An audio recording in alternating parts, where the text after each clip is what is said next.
নমস্কার সবাইকে, আমার নন্দিনী হেসেল রান্না চ্যানেলে আপনাদের স্বাগত জানাই। আজকে চলে এসেছে একটা অভিনব নতুনত্ব রেসিপি নিয়ে। এখানে তার জন্য আমি শ্বশুরমশাইকে দিয়ে আনিয়ে নিয়েছিলাম দানাদার। দানাদার এই মিষ্টিটা এখন খুব একটা উপলব্ধ নয়, মানে অনেক জায়গাতেই পাওয়া যায় না। যাই হোক, এখানে আমি পেয়ে গেছি।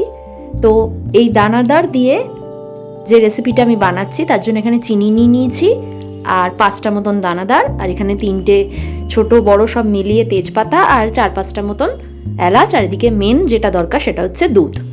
এবার আমি ফ্রাইং প্যান বসিয়ে নিয়েছি। ফ্রাইং প্যানের মধ্যে আমি এবার এই দুধটা দিয়ে দেবো। দেওয়ার পর দুধটাকে একটু জাল দেবো। এখানে আমি 1 লিটার মতন দুধ নিয়েছিলাম, আর একদমই কিন্তু এর মধ্যে আমি জল মেশাইনি। একদম পিওর দুধটা ছিল, এর মধ্যে কোনো জল মেশাবেন না।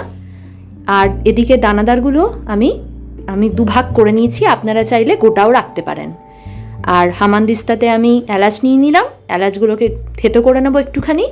আর ততক্ষণ এদিকে দুধটা জাল হচ্ছিল, আর দুধটাকে কিন্তু হাতা দিয়ে নাড়তে হবে যাতে চারদিকে লেগে না যায় আর তলাতে ধরে না যায়।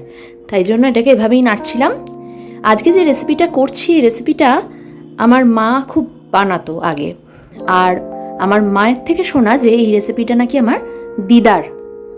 তো তার থেকে মা জেনেছে, আর মায়ের থেকে আমি মেয়ে জানছি। এই রেসিপিটা দারুণ খেতে হয়, আপনারা এটা স্কিপ না করে পুরোটা ফলো করুন। এবার দুধটা যখন জাল হয়ে যাচ্ছে তখন কিন্তু আমি এলাচগুলো দিয়ে দিলাম আর তেজপাতাটা দিয়ে দিলাম। দিয়ে এবার এটাকে আরেকটু মিশিয়ে নিয়ে নাড়াচাড়া করছিলাম, এবং এই পর্যায়ে কিন্তু একটা দারুণ স্মেল আসছিল, ফ্রেগনেন্স যেটা বলে তেজপাতার আর এলাচের। আর এখানে আমি যে 4 চামচ মতন, ছোটো চামচের 4 চামচ চিনি রেখেছিলাম, সেই চিনিটা এর মধ্যে মিশিয়ে দিলাম। বেশি চিনি কিন্তু দেওয়া যাবে না, কেননা আমরা জানি দানাদারের মধ্যে কিন্তু অলরেডি একটা মিষ্টি ভাব থাকে। আর এর মধ্যে দেখতে পাচ্ছেন আমি একটুখানি হাতে কয়েক চিমটে আমি কেশর দিয়ে দিয়েছি। আর এখন দিয়ে দিচ্ছি একদম অল্প পরিমাণে একটু ঘি।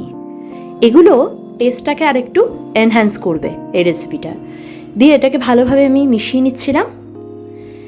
এই রেসিপিটা কিন্তু আমার চ্যানেলেই আপনারা পাবেন, খুব একটা দেখতে পাবেন না, কেননা এটা একদম অভিনব একটা রেসিপি এবং পুরনো দিনের রেসিপি। এদিকে দেখছেন যখন দুধটা নাড়তে নাড়তে একদম গাঢ় হয়ে গেছে, এই পর্যায়ে আমি দানাদারগুলো দিয়ে দিচ্ছি। আগেই বলেছি আমি পিস পিস করে কেটেছি, দুভাগ করে করে। প্রত্যেকটা দানাদার 5টা মতন, আপনারা চাইলে গোটাও রাখতে পারেন, 5 থেকে 7টাও নিতে পারেন দানাদার। এবার এগুলো দিয়ে দেওয়ার পর আমি জাস্ট একটুখানি জন্য, মিনিট 1-এর জন্য আমি এটা একটুখানি ফুটতে দেবো। বেশিক্ষণ কিন্তু এটা ফোটাবেন না, তাহলে কিন্তু এই যে দানাদারের একটা আলাদা টেস্ট সেটা বোঝা যাবে না। এদিকে আমার রেডি হয়ে গেছে, আমি পাত্রে ট্রান্সফার করে এটাকে ডেকোরেট করে দিয়েছি। দেখতেই পাচ্ছেন দারুণ দেখতে হয়েছে, খেতেও কিন্তু দারুণ হয়েছে, আর এটা একটা নতুনত্বও বটে।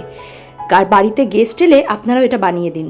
আমার চ্যানেলটা সাবস্ক্রাইব করবেন। দেখা হবে খুব শিগগিরই নতুন ভিডিওতে। ধন্যবাদ।